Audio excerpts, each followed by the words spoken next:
Hi అండి, నేను సారంగపాణి. చూడండి, అడీనియం చెట్ల కింద కూరగాయల మొక్కలు చూడండి. అదేంటిదో ఒకసారి గమనించండి. చూసిలా చూసిలాంటిది చూడండి. ఇది ములక్కాయ 2-3 రకాలుగా అంటాం కదా. మునగకాయ వేరు, ములక్కాయ వేరు. ఇవి ములక్కాయలు అంటారు. ఇది చూడండి, వీటి ఫ్లవర్స్ మాత్రం భలే ఉంటాయి.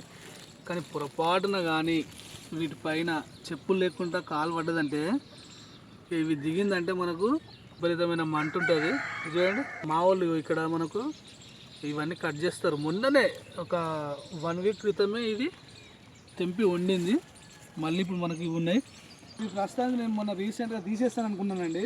కానీ మా వాళ్ళు ఎందుకు తీయనియకుండా లేదు, ఇది కూరగాయలకు సంబంధించి నువ్వు ఉంచాలంటే అట్లా ఉంచినాయి. ముళ్ళు కాబట్టి వద్దన్నా.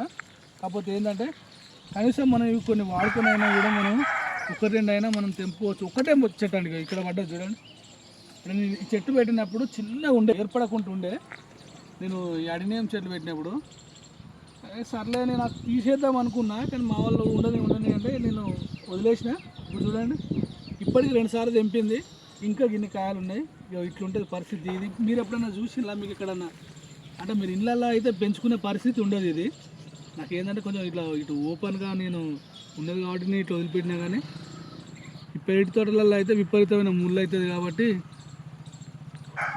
మిద్దె తోటలు అయితే ముఖ్యంగా మనం పెంచడానికి వీలు ఉండదు. దీన్ని జస్ట్ మనం మామూలుగా అట్లా చూసుకోవడానికి తప్ప. ఎందుకంటే ఇది ముళ్ళు ఉంటే ఎండిపోయిందంటే ఎక్కడ పడితే అక్కడ పడితే మనకు గుచ్చుకునే ఇబ్బంది ఉంటుంది. కాబట్టి మిద్దె తోటలు అయితే పనిచేయదు. పెరటి తోటలు అయితే పెంచుకోవచ్చు. లేదంటే బయట ఓపెన్ ప్లేస్లలో మనకు అవసరం ఉంటుంది. వ్యవసాయ భూమి దగ్గర కూడా పెంచుకుంటే బాగానే ఉంటుంది. అవకాశం ఉంటే ఇది ఆప్షనే. అవకాశం ఉంటే మాత్రం ఇట్లాంటివి పెంచుకుంటే మనకు కానీ మంచి హెల్దీ కూరగాయలు అని చెప్పచ్చు. Please subscribe my channel. Thank you.